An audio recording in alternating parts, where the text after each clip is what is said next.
그럼 우리 준비된 성경 개론 잠시 보시고 바로 우리 성경 보도록 그렇게 하겠습니다.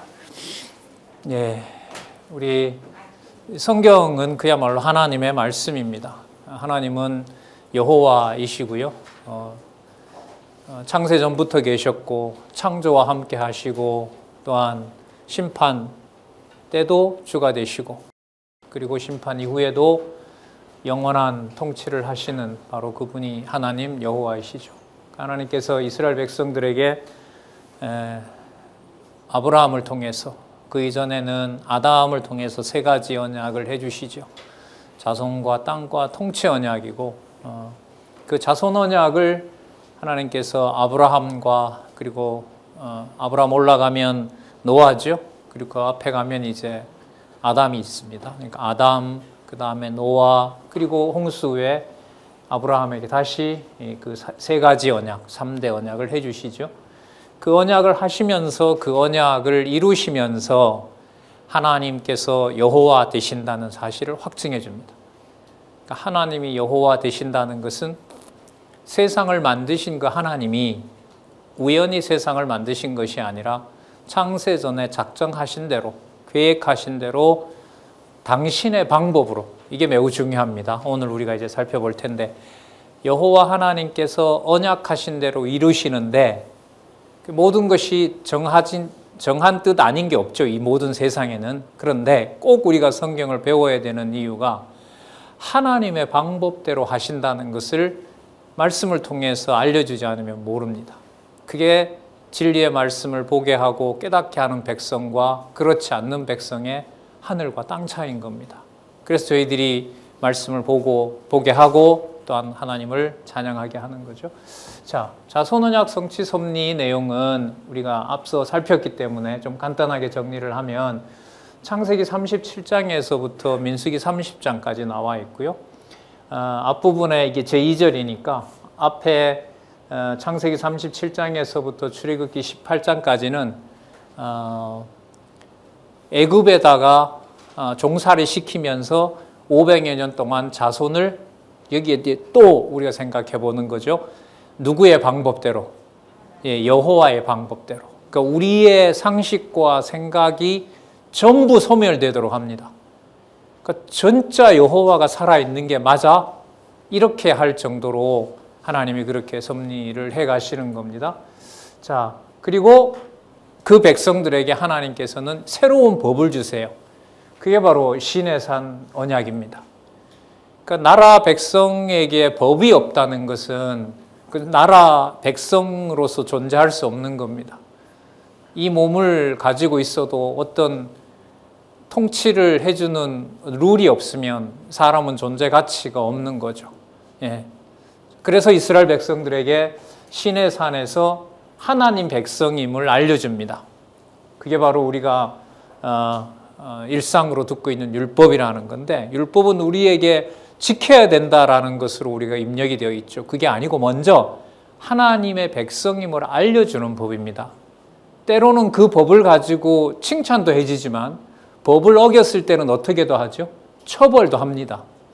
여러분, 제가 대한민국의 국민으로 살면서 형사나 민사와 같은 법을 어길 수가 있잖아요. 어기게 되면 제가 대한민국 백성이 아닌 건가요? 아니면 그 법에 따라서 처벌을 받으면 내가 대한민국 백성이라는 걸 더 알게 되나요? 후자죠. 그렇죠? 예, 그렇지 않습니까? 자, 그렇기 때문에 이스라엘 백성들을 광야에다가 가나안 땅 갈 때까지 40년을 두시지만 그 사이에 거기서 죽고 새로 태어나고 하는 그야말로 극과 극의 일이 벌어지는 거죠. 눈앞에 아버지, 할아버지, 할머니 세대가 다 죽거든요. 뭐 불뱀에 물려 죽었던 부모님, 그 부모 세대, 조부 세대도 있을 거고요. 그 다음에 형제도 있을 거고요. 오늘 이제 나올 텐데 대제사장 아론의 아들 넷 중에 둘을 하나님이 불에 태워 죽여버립니다. 그게 하나님이 순간 열받아서 그러는 게 아니라 하나님이 세워준 법이 내 백성임을 증명하기 위해서 그런 감당할 수 없는 일이 일어나는 겁니다. 자, 우리가 그런 내용들을 이제 살펴볼 겁니다. 자, 이게 두 번째 언약 수립은 뭐냐 하면 첫 번째 시내산에서 법을 줬는데 그 법을 하나님이 마치 필요 없다는 것처럼 버리는 일이 벌어져요. 여러분, 우리나라가 망하면 대한민국이 과거 일제에게 그 한일 병합이 된 것처럼 을사조약에 의해서 나라가 없어진 것처럼 나라가 넘어가면 2천만, 3천만 동포들의 주권이라는 게 있어요? 없어요? 없어요. 임자 없는 몸이 되는 거예요. 예, 그 아프리카 선교 가셨던 분들이 가장 충격적인 그 소식 중에 이제 뭐 그분 거의 이제 동의를 하지 다 알고 있지만은 그 모슬렘 국가에 있는 여자 성도들이 이제 개종을 한 성도들이 죽어가는 남편을 꼭 살려달라고 그런다잖아요. 예, 왜 그렇게 하냐라고 하니까 그 모슬렘 법상 저 남편이 없으면 나는 임자 없는 몸이 된다. 어떤 법적인 보호도 못 받는다는 거예요. 그러니까 제발 좀 살려놔 달라. 무슨 짓을 다 하고 하라는 대로 다 할 테니까 살려달라는 거예요. 그러니까 그 남편이 없으면 그 여자는 어떤 권리도 없는 거예요. 어떤 권리도 없어요. 사람이 아닌 거죠. 그래서 이 법이라고 하는 것이 이스라엘 백성들에게 있어서는 너무 중요한 겁니다. 근데 그 법을 하나님이 무효화시키는 것처럼 보였는데 모세가 하나님 죽일 데가 없어서 광야에다 놓고 다 죽이려고 합니까? 라고 하나님께 기도를 하게 되죠. 이게 하나님의 섭리 방법인 거죠. 하지만 범죄한 것에 대해서는 내가 처벌한다. 하지만 약속한 대로 가나안 땅은 데리고 간다. 그러면서 두 번째 언약을 수립해 주시는 내용이 출애굽기 34장에서 레위기까지입니다. 보통 레위기는 사람들이 잘 안 보지만 레위기는 진짜 복음입니다. 요즘 우리 공부 심화반에서 하잖아요. 레위기서의 보상은 나중에 히브리서 공부하실 때 그대로 다 반복이 됩니다. 그리스도와 관련해서 다 관련이 그 신약에 다 나오게 됩니다. 자, 오늘 여기 있는 개념들을 보면은 이제 정리가 좀 될 수 있습니다. 여기 보면 하나님께 제사를 드리는 규례를 알려주세요. 이 말은 뭐냐면 상세한 내용도 중요하지만 제사 규례, 하나님을 섬기는 방법을 누가 알려준다는 거예요? 하나님이 알려줘요. 자, 내 백성이라는 것 알려주셨죠? 그 다음에 내 백성이니까 다른 백성들과 구별해서 나를 어떻게 섬겨야 되는지를 알려주세요. 나를 어떻게 섬기는 줄 알려줌으로 그 백성들은 때로는 범죄하지만 어느 누구에게 속한 백성이 되는 거냐면 하나님께 속한 백성이 돼요. 그게 뭐냐면 성화예요. 성화. 성화는 우리의 삶이잖아요. 거룩하게 되어지는 삶을 말하는 거죠. 무엇 때문에? 하나님께서 나를 어떻게 섬기는지를 알려줬기 때문에 하나님의 백성들은 무슨 삶을 살아갈 수가 있는 거죠? 성화의 삶을 살아갈 수 있는 거예요. 그래서 이게 11장에서부터 레위기 27장까지입니다. 자, 이게 8까지 적어놨는데 이게 보면 13까지 나와 있어요. 오늘 뭐 13까지는 할 수는 없을 것 같고 여기만 일단 쭉 한번 볼게요. 하나님의 백성으로 거룩한 규례를 주시는데 먼저 신체를 거룩하게 하세요. 여러분, 신체를 거룩하게 하는 것은 자손을 번성하게 하는 것과 어떻게 될까요? 조금 관계가 있나요? 밀접되어 있나요? 밀접되어 있죠. 그러니까 이게 이 주제와 관계가 있는 거죠. 그 다음에 신체를 성화하는데 인간이 결코 손댈 수 없는 그 병이죠. 바로 무슨 병이에요? 문둥병이죠. 그래서 이 순서가 저는 이제 여기서 이 성경 공부를 하면서 가장 놀랐던 게 이 수십 가지의 내용들이 연결이 된다는 데서 놀랐던 거죠. 하나님께서 왜 이 계명을 먼저 주셨느냐? 아, 이 계명을 주셨기 때문에 이 계명을 주셨구나. 그래서 우리는 창세기 1장 1절부터 요한계시록 마지막 장 마지막 절까지가 전부 끊어지지 않고 전부 뭐 되어 있다? 연결되어 있다. 제가 지난주 한 지금 2주 동안 좀 힘든다기보다 약간 번거로움이 있어요. 지난번 11월 달에 그 한국 복음주의 조직신학에서 발표를 했는데 제 지도 교수님이 전화를 해 주셨어요. 난리가 났다고. 난리가 났다고. 이게 무슨 말씀이냐. 그 칼빈도 위대한 신학자고 바르트도 20세기 신학자인데 그 사람과 우리 교수들 대부분 알지 못하는 박용기 목사가 대안이라고 하니 그 왜 그 책을 돌려가지고 이렇게 풍파를 일으키냐고. 그리고 또 그 학회를 만드신 원로인 분이 또 이제 문자가 왔어요. 그런 방법은 좋은 방법이 아니라고. 일단은 참 그런데 좋은 은사들이신 거죠. 일단은 당신이 우리만큼 정통 칼빈주의나 그 개혁 신학에 대해서 당신이 그 내용을 모두 알지 못하니까 일단 거기에 충실해라. 그 말은 다른 분들 연구한 것을 더 철저하게 보고 진짜 이게 대안이라 하더라도 대안인지는 또 증명을 해라. 이렇게 해주시는 거예요. 그래서 그 학회지에도 논문을 내고 발표도 하고 했는데 이 학회지를 내지 말자는 교수들이 많았었다는 거예요. 그래서 뭐 못 내면 못 내는 거지 이렇게 할 수도 있는데 여러분 그 모든 일들을 하나님께서 누구 백성임을 확인해 가는 과정이라고요. 여러분 한 달 동안 뭐 저에게만 힘든 일이 있었겠어요. 당장 귀하신 지체를 먼저 하늘나라 보내셨고 뭐 포항 식구들은 안부를 묻기가 조금 겁이 나요. 모든 이 성도들이 겪는 게 이게 만만치 않잖아요, 사실. 그래서 참 어떨 때는 안부를 묻는 것도 참 이게 조심스럽고 한데 그 모든 과정들이 여러분 보세요. 하나님의 백성의 몸임으로 누가 손을 댈 수 없게 해요? 문둥병은 사람이 손댈 수 없는 거잖아요. 그러니까 하나님께서 눈으로 볼 때는 뭘 줘버려요? 문둥병을 줘요. 누가 마음대로 못하는 몸임을 알게 하기 위해서 내 마음대로 못하는 몸임을 알게 해요. 이게 중요해요. 그래서 나중에 여러분 그리스도가 오셔서 많은 병자 중에 어떤 병자들을 많이 고쳐요? 자기 백성을 문둥병자 가운데서 끌어낸다고요. 하나님의 방법으로만 하나님의 능력으로만 된다는 걸 알게 하기 위해서. 자, 그러므로예요. 그러므로 문둥병이 드러난 거라면 여러분 속에서 생기는 거 유출병 이건 치명적인 거 아니에요? 여러분 피가 곧 생명이잖아요. 피가 썩거나 피가 멈추지 않거나 하면 곧 뭐 되는 겁니까? 죽는 거 아니에요? 뭐하고 연결이 되는 거예요? 자손 언약을 하나님께서 이루시는 것하고 치명적인 거죠. 자, 그런데 이 유출병, 신체와 관련된 이것을 하나님께서 거룩하게 해줘야 되는데 거룩하게 고쳐서 거룩하게 할 제사장이 문제가 있으면 돼요, 안 돼요? 예, 우리 왜 그런 얘기 하잖아요. 옆에 보면 안타깝게 일찍 돌아가시는 의사나 그 약사 선생님들에 대해서 저도 그런 분 알고 있는데 제가 저희 부모님들 약을 지어주는 분이 있어요. 근데 연락이 안 되는 거예요. 전화하니까 돌아가셨대요. 그랬더니 어른들이 지 약도 자기가 처방 못하면서 남의 약 처방한다고 이러시는 거예요.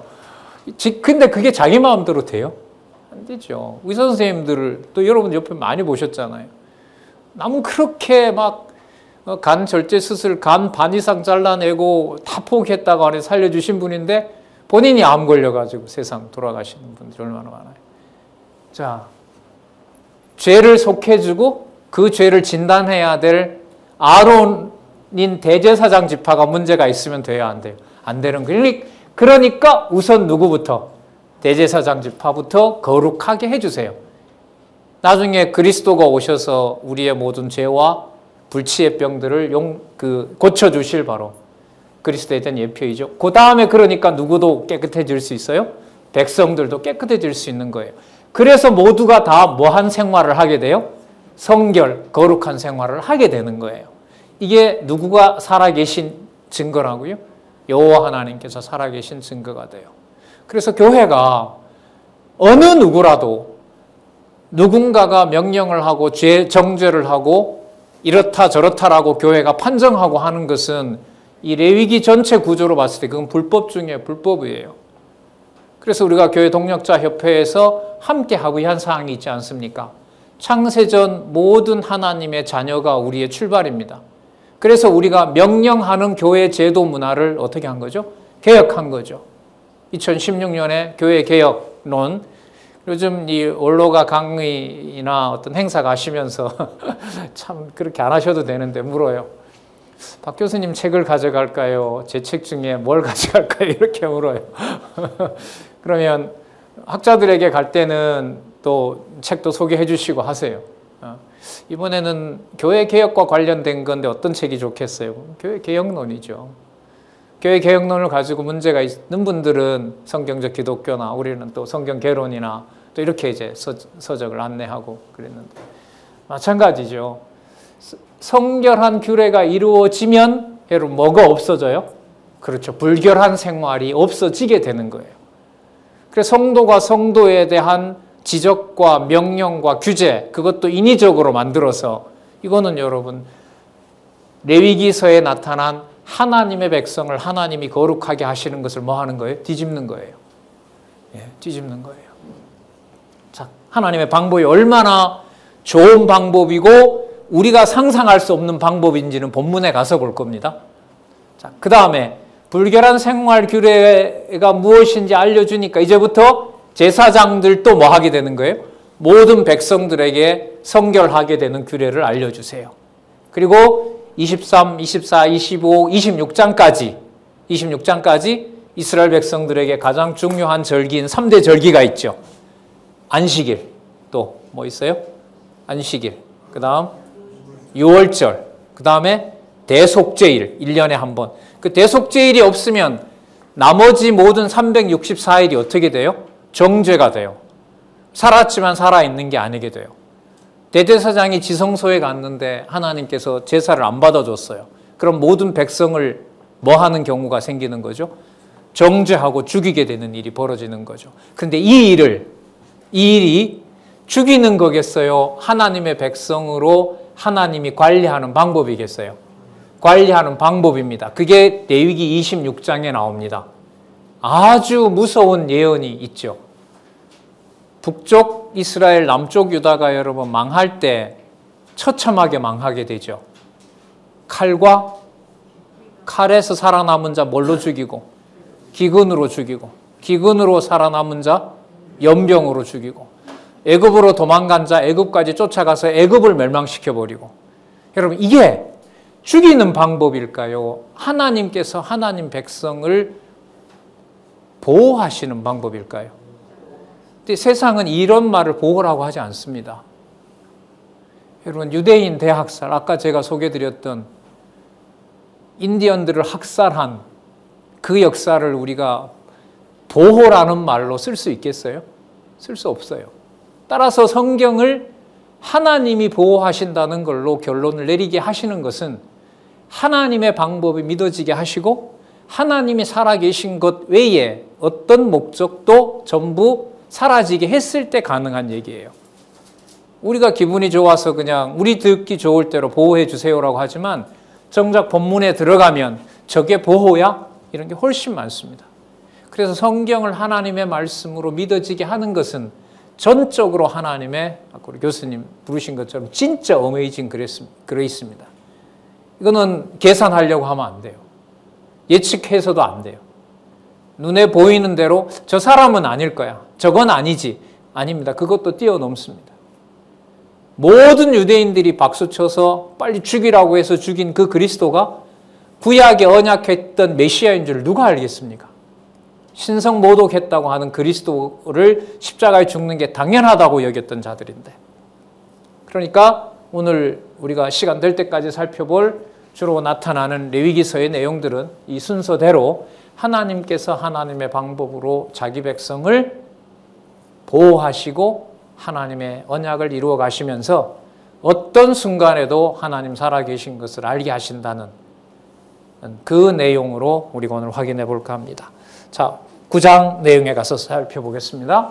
백성들을 속죄하는 규례가 나오는데요. 자, 모세가 아론에게 제사 드릴 준비를 하라고 합니다. 여러분 우리가 지난 시간까지는 하나님께서 뭘 알려주셨냐 하면 예물을 어떻게 드려야 되는지 알려주셨죠. 자, 우리 한번 꼽아볼까요? 하나님께 다 드리는 제사, 무슨 제사죠? 반드시 연기가 하늘로 올라가야 되는 거, 다 태워서. 무슨 제? 번제. 곡식 가지고 그렇게 해야 돼요. 무슨 제? 소제. 맞죠? 예, 번제, 소제. 그 다음에 아무리 올라간다 하더라도 그걸 하나님께서 받아주지 않으면 끝나죠. 그래서 하나님과 뭐가 이루어져야 돼요? 화목제. 화목제가 이루어져야 각 백성들의 삶이 눈에 보일 땐 더럽다 하더라도 전부 사해줄 수가 있어요. 무슨 제? 무슨 제? 속건제. 그죠? 속건제. 속죄제. 그리고 속죄제가 가능한 다음에 모든 백성들이 전부 의롭게 됩니다. 무슨 제? 속건제. 자, 번제. 자, 곡식으로 다 하나님께 드리는 거. 무슨 제? 소제. 그리고 하나님과 제사가 하나님께서 제사를 받아주는 무슨 제? 화목제.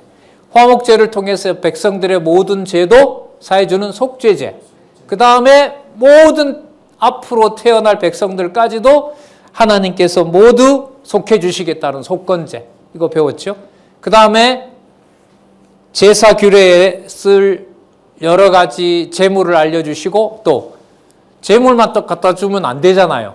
그럼 이걸 어떻게 어떤 것은 다 태우고 어떤 것은 제사장들이 먹고 그 다음에 우리 기억나는 게 뭐가 있죠? 대표적인 게 사람들이 먹기에 좋다고 꿀과 향을 넣는 것을 하나님 앞에서는 뭐 하면 안 돼요? 넣으면 안 돼요. 그리고 제사장이 만드는 그 향기가 향기롭다고 그 떡을 집에 가서 그대로 흉내내서도 안 돼요. 그럼 이 모든 것들이 누구를 기억나게 하는 걸까요? 그렇죠. 여호와 하나님 기억나게 하는 거예요. 아, 그때 그 일 왜 이뤄졌지? 그것도 교회에서 답이 나오죠. 내각으로 판단되는 교회가 아니라는 거예요. 우리는 이 교회 그러면 이제 요즘은 많이 익숙해지셨죠? 교회는 어디에서부터 출발한다고요? 가정교회. 왜 그때 가정에서 이런 일이 일어났느냐 하는 것을 정확한 성경의 질문은 하나님께서 왜 우리 가정에 그리스도가 통치자이심을 그런 방법으로 알려주셨지? 이게 바른 질문입니다. 그 개인사라는 것은 성도들에게 있을까요? 없을까요? 없어요. 개인이 문둥병 걸린 일이 여러분 개인 일입니까? 아니면 12지파 언약 자손과 관련된 일입니까? 관련되죠. 왜? 누가 관여해줘야 되니까.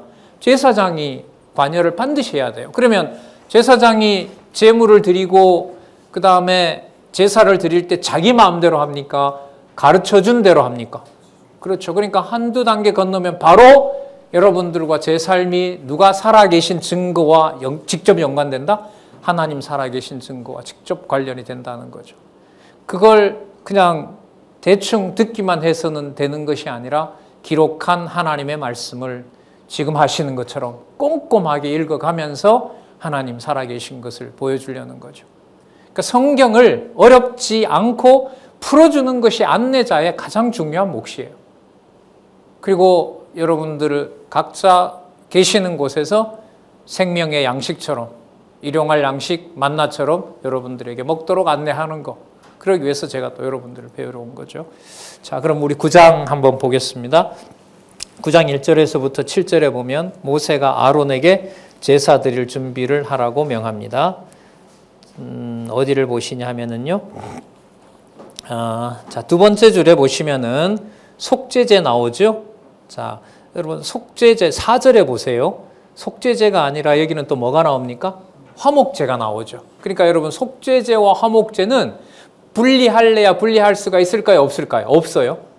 속해지려면 하나님과 뭐가 이루어져야 되니까? 화목제. 그래서 여러분 고린도전서 요즘 강의하잖아요. 제가 고린도전서에 고린도 교회 성도들이 분열됐을 때 고린도 성도들이 망각하고 있는 것은 화목 제물 대신 그리스도를 망각하고 있는 것이다. 그래서 성도들 사이를 좋게 하려는 것이 아니라 이러한 자기중심적으로 생활하는 고린도 교인들이라도 그리스도께서 직접 뭐가 되어주셨다? 여기 나오는 대로 4절에 있는 대로 무슨 제물이 되어주셨다는 거죠? 화목 제물이 되어주셨다는 거죠. 자, 화목제 얘기를 합니다. 그 다음에 4절 끝에 보시면은요. 자, 본문 볼게요. 4절 끝에 보시면 오늘 여호와께서 너희에게 나타나실 것임이라. 예. 이게 나중에 뭐 메모하셔도 돼요. 9장 24절에 가면 여호와 하나님께서 불로 나타나십니다. 먼저 볼까요? 결론부터 보고 중간 설명해도 괜찮겠죠? 662페이지에 보시면 9장 24절. 여러분, 모세는 자기 마음대로 막 준비하라 이랬을까요? 이것도 하나님 일러주신 걸까요? 일러주셨죠. 그리고 아론은 자기 마음대로 할까요? 지난번에 살펴본 대로 하나님이 알려준 방법대로 할까요? 당연하죠. 그것도 화목제인데. 네, 자, 볼게요. 24절. 불이 여호와 앞에서 나와 단 위에 번제물과 기름을 사른지라. 온 백성이 이를 보고 소리 지르며 엎드렸더라. 여러분, 소리 지르며 엎드리는 걸 우리가 하는 간단한 말로 말하면 경외케 하는 거거든요. 하나님을 두려워하게 하는 거죠. 여러분, 어떤 장면하고 비슷해요? 불이 나와서 제물을 사르는 일이 있었죠. 본문에 이렇게 취약하시면 불이 나와서 하나님께 드린 제물을 태워버린 적 있잖아요. 누구? 아브라함요. 아브라함에게 무슨 약속해 주실 때? 이방에 가서 400년 동안 종살이 한다고 했을 때 제물에 새를 놓았는데 가르지 않고 놓았고 매가 와서 먹으려고 하니까 쫓아냈고 어두컴컴할 때에 무서운 그 어두컴컴할 때에 뭐가 와서 하나님의 불이 와서 새를 태워버리고 하나님이 400년 동안 종살이 하겠다는 걸 확정지어 주잖아요. 그러니까 이 불이 이미 무슨 의미가 되는 거예요? 그러니까 언약하신 것을 반드시 이루겠다는 이 일이 9장에 모세를 통해서 알려준 거예요. 좀 더 하나 말씀드리면 그리스도가 그러죠. 내가 받을 세례가 있으니 무슨 세례가 있다? 네. 그거 예수님 마음대로 말하신 게 아니에요. 우리는 알고 있잖아요. 모세의 율법과 선지자의 글과 시편에서 나를 가리켜 기록한 것이 다 이루어지리라 하시고 약속된 대로 내가 죽었고 내가 부활했다. 그래서 여러분, 이 불은 정리를 하도록 하죠.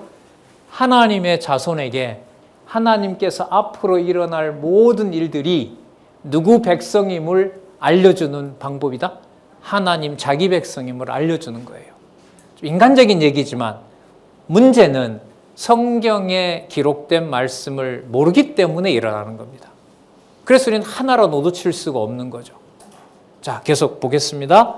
자, 앞으로 돌아와서, 자, 그러면 백성들에게 하나님께서 이렇게 불로 하나님께서 준비해라고 하신 것을 다 보여주는 것은 결론이 우리의 영광을 위하는 걸까요? 여호와의 영광을 찬양하게 하는 걸까요?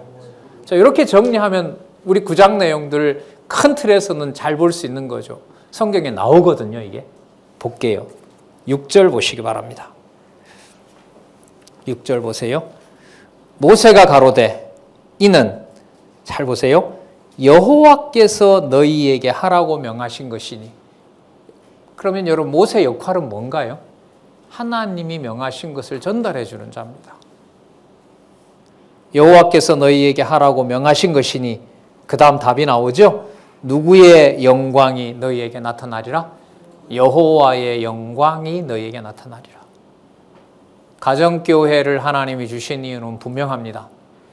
무슨 일이 벌어져도, 어떤 희생과 감당할 수 없는 일이 벌어져도 그 일은 누구의 영광을 위한 일이다? 여호와의 영광을 위하는 일입니다. 이 개념이 사람 머리로, 심장으로, 이해력으로 다가갈 수가 없는 겁니다. 네. 자, 우리는 그런 과정을 우리가 또 오늘 나오는 말씀을 통해서 살펴보려고 합니다. 자, 그 맥락 없이 여호와께 영광 드린다라고 하다 보니까 아는 것도 아니고 모르는 것도 아니고, 네.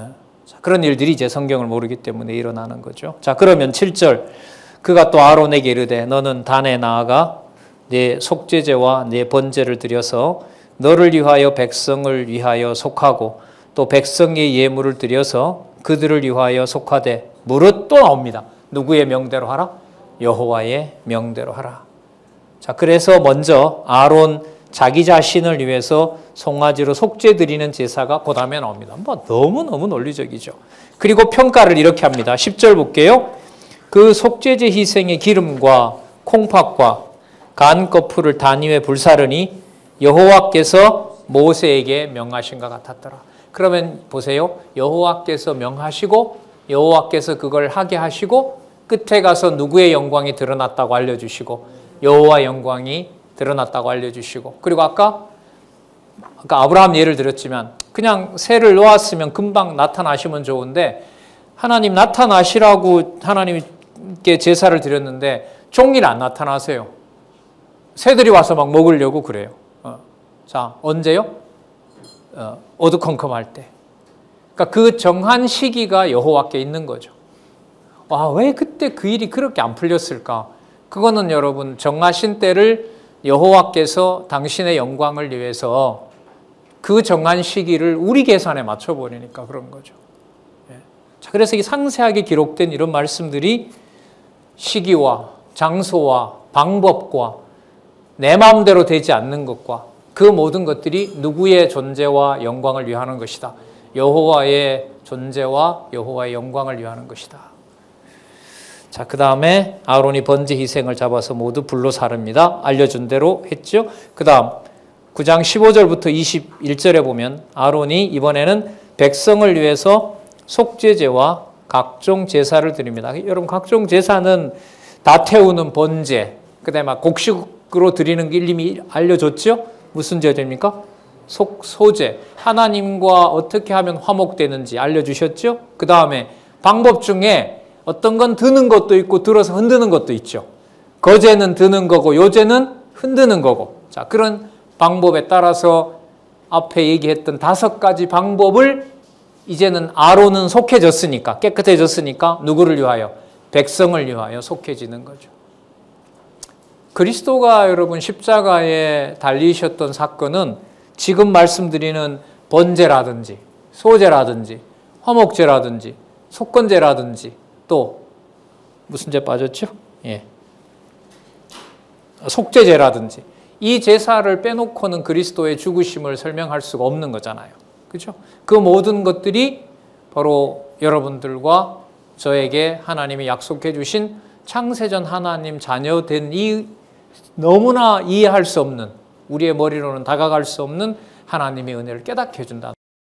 그게 이 진리의 말씀, 구약을 통해서도 확증이 되고 있는 겁니다.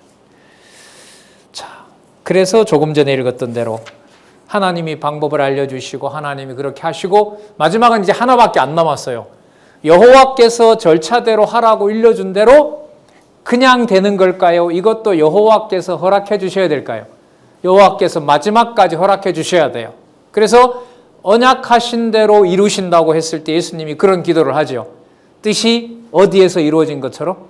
그렇죠. 이 하늘은 뭡니까? 창세 전에 작정해 놓은 거죠. 땅에서 하늘에서 이루어진 것처럼 어디에서도 땅에서 이루어지이다. 왜냐하면 이 말씀 때문에 그래요. 24절 우리 아까 읽었었죠? 다시 볼까요? 불이 여호와 앞에서 나와 단 위에 번제물과 기름을 사른지라 온 백성이 이를 보고 소리 지르며 엎드렸도다. 소위 눈물 콧물 다 빼고 어떤 것도 남겨놓지 않는 바로 그 현장에서 여호와께서는 당신의 살아계신 것을 드러내신다는 거죠. 경외케 하시는 역사. 이게 여러분 백성에게 속죄 규례를 준 겁니다. 여러분 명령하지 않아야 된다라고 얘기하는 게 우리 사이의 어떤 인격적 불편함을 해소하기 위해서 그러는 건 아니잖아요. 그렇죠? 억지로 그렇게 하려고 해서도 되지도 않아요, 사실. 그러면 그런 인간적으로 인간의 삶이라는 게 갈등 없이 어떻게 살아라고 하지만 그 삶을 통해서 하나님께서는 이스라엘 백성들에게 당신의 살아계신 영광이 어떤 것인가를 보여줍니다. 당신의 방법으로요. 그래서 여러분 10장에 당신의 영광을 당신의 방법대로 보여주어서 당신을 경외하게 하는 방법으로 하나님이 뭘 쓰시느냐? 아론의 알 4명 중에 2명을 죽여버립니다. 이거 힘들더라고요. 여러분 이게 이렇게 물 흐르듯이 어떤 말을 인간적인 말이 이렇게 연결되듯이 10장에 가서 아론의 아들 2명을 그것도 대제사장 일을 할 아들 2을 죽인다라는 게 이게 하나님의 영광을 위하는 일이다라고 쉽게 납득이 되겠어요? 안 돼요. 되지가 않아요. 그래서 레위기서를 처음에 공부하면서 참 곤혹스럽더라고요. 곤혹스러워요. 야, 무슨 하나님이 이렇게 뭐 피, 간, 뭐 기름 그런 걸 떼서 다 태운다? 어떤 거는 들어서 한다? 이걸 진짜 하나님이 그렇게 했을까? 이런 생각도 의문도 많이 들고요. 근데 그게 여러분 그 부분만 봐서는 이게 해결이 돼요? 안 돼요? 안 돼요. 여러분 적어도 말이에요. 지금 9장과 10장의 내용은 나중에 제가 볼 때는요. 26장쯤 가야 답이 나와요. 여러분 여기 아론의 제사, 아론의 아들들 둘을 하나님이 불로 태워 죽이잖아요. 불로 즉사시키는데 이스라엘 백성들에게 내 백성 만드는 이 방법을 나중에 26장에 가면 세워주는 나라가 이런 일에 당하게 될 것을 알려주거든요. 그럼 이게 이스라엘 전체 역사를 통해서 봤을 때 이스라엘 백성들이 비록 하나님의 자녀이지만 그 하나님 자녀임을 깨닫게 할 때 누가 상상할 수도 없는 방법으로 하신다는 거예요. 우리가 상상할 수 없는 방법으로 하나님 자녀임을 확증한다는 거예요. 거기에 인간의 수단과 사람들끼리의 어떤 노력과 이런 것으로는 될 수가 없는 거예요. 자, 보겠습니다. 10장의 제목은 여러분 제사장 행동규례를 선포해요. 자, 제사장들의 행동규례는 내가 뽑은 제사장이니까 내 이름을 위하여 내 방법대로 하겠다는 거예요. 하나님께서. 그럼 보겠습니다. 아론의 아들 나답과 아비후가 각기 향로를 가져다가 여호와의 명하시지 않은 다른 불을 담아 여호와 앞에 분향하였더니 무엇을 무시한 거죠? 여호와께서 일러준 것을 무시하는 겁니다. 무시한 겁니다. 불이 여호와 앞에서 나와 그들을 삼킴에 그들이 여호와 앞에서 죽은지라. 일어난 상황으로 보면 범죄해서 그런 것 같죠. 그러나 여러분 잘 보세요. 얼마나 이게 재밌는 일인지. 여러분 아까 아론 보고 하나님이 받으실 범죄를 하나님이 받으실 제사가 어떤 것인지는 아까 모세가 누구에게 알려줬어요? 아론에게 알려줬죠. 근데 이번에는 아론이 아들들에게 알려줬으면 죽었을까요? 안 죽었을까요? 안 죽었죠. 아론이 알려줬으면. 그러니까 이게 연결이 안 된다는 게 왜 막히냐 하면 모세가 대제사장 아론에게 이렇게 제사를 하면 된다고 아까 9장에서 알려준 것처럼 아론이 누구에게? 아들에게 알려주면 되잖아요. 그래서 이 일이 현상적으로는 몰랐기 때문에 하나님 앞에서 죽었다고 하지만 더 근원적으로 들어가면 9장에 모세를 통해서 대제사장 아론에게 알려줬던 것처럼 이번에는 아론이 누구에게 알려주지 않도록 한 거예요? 아들에게 알려주지 않도록 한 거예요. 왜 그럴까요? 아론의 아들이라는 데 초점이 갈까요? 내가 세운 제사장이라는 데 초점이 가는 걸까요? 후자죠. 후자예요. 그래서 가정교회하고 교회 지체들의 관계가 너무너무 중요합니다. 그 관계를 떠나서는 성령께서 소통하는 거 알 수 없는 것도 너무 분명해요. 알고 믿는 성도들이 같은 신앙을 갖는 것도 너무너무 중요합니다. 그러나 각자에게 깨닫게 해서 서로 소통하게 하는 데까지는 누구의 은혜와 주권 속에 있어요? 예, 여호와의 주권 속에 있는 겁니다. 예. 자, 계속 볼게요. 불이 여호와 앞에 나와 그들을 삼킴에 그들이 여호와 앞에서 죽은지라. 모세가 아론에게 이르되 이는 누구의 말씀이라? 여러분 이해가 되세요? 대제사장을 뽑아놓고 대제사장의 역할을 수행해야 될 대제사장의 아들을 2명 데려가는 상황인데 모세 입에서 튀어나오는 것은 이게 누구의 말씀이라? 그럼 여호와의 말씀이라는 거예요. 뭐한 사건이요? 대제사장의 아들 둘을 죽인 사건이. 그럼 여러분 대제사장 아들이 죽은 사건에다가 초점을 맞추면 이거는 사고입니다. 큰 사고인 거죠.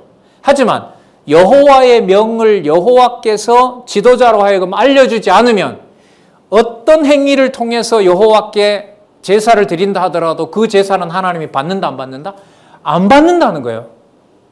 그러니까 여러분 잘 아시잖아요. 대제사장이 지성소에 들어갔는데 아무리 정성스럽게 드린다 하더라도 여호와께서 지성소의 제사를 받아주지 않으면 어떻게 되죠? 대제사장 죽는 거죠. 그래서 그 지성소에 들어갈 때 뭘 달고 들어가죠? 그렇죠. 그 소리가 들리지 않으면 뭐 한 거예요? 하나님이 받아주지 않은 거죠. 그래서 우리는 오래전에 배웠습니다. 주석을 지금 잘못하고 있는 치명적인 오류가 있는 주석이죠. 사람들이 그렇게 추측을 하는데 아담의 아들인 아벨과 가인이 제사를 드렸을 때 누구 건 받아주고 누구 건 안 받아줬죠? 아벨은 받아주고 가인은 안 받아줬죠. 주석을 어떻게 해놓은 줄 아세요? 가인은 정성 없이 드렸고 아벨은 정성을 드렸고 그런 성경이 없거든요. 근데 여러분 답이 오늘 여기 나오잖아요. 여호와의 규례대로 드리게 하는 것은 누구를 보내서 그 말씀이 기억나게 돼야 돼요? 그렇죠. 하나님이 그 말씀이 기억나게 해줘야 돼요.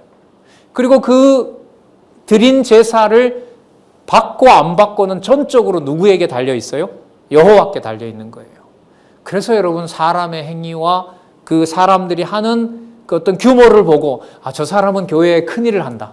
저 사람은 교회에 뭐 그렇고 그런 일을 한다라고 평가할 수가 절대로 없는 거죠. 이 범죄가 여러분 어디에서부터 시작되죠? 그게 바로 가정교회에서부터 시작돼요. 넌 왜 그러냐? 쟤는 저런데. 형만큼은 해야지. 뭐 누구만큼은 해야지. 이게 그냥 아무런 여과 없이 전달이 되는 거죠. 그런 말 속에 여러분 하나님 앞에서 어떤 백성으로 살아가게 된다? 거룩한 백성으로 살아가게 된다는 것은 순간 다 망각이 되는 거죠. 자, 그래서 오늘 지금 살펴보는요, 이 부분 모세가 아론에게 이르되 이는 누구의 말씀이라?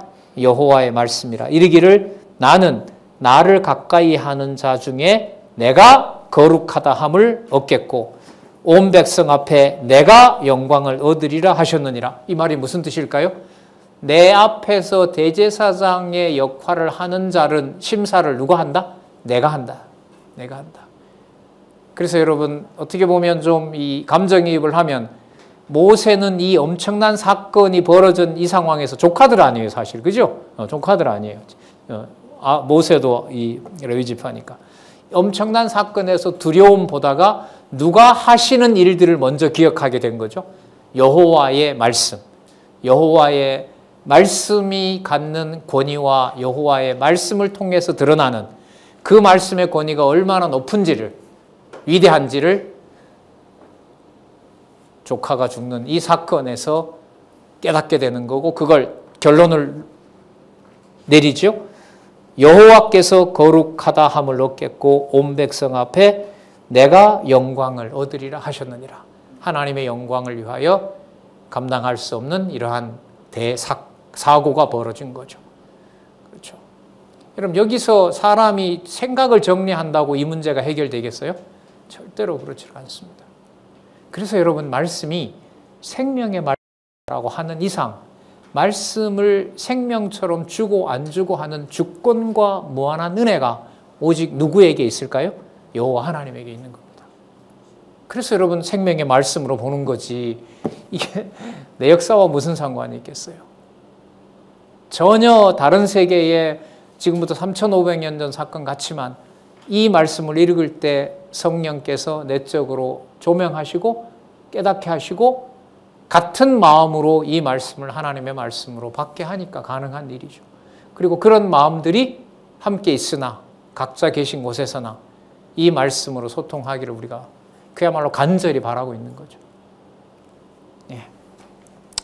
우리 그 다음 부분은요, 우리 차 한잔 하시고 하도록 하겠습니다.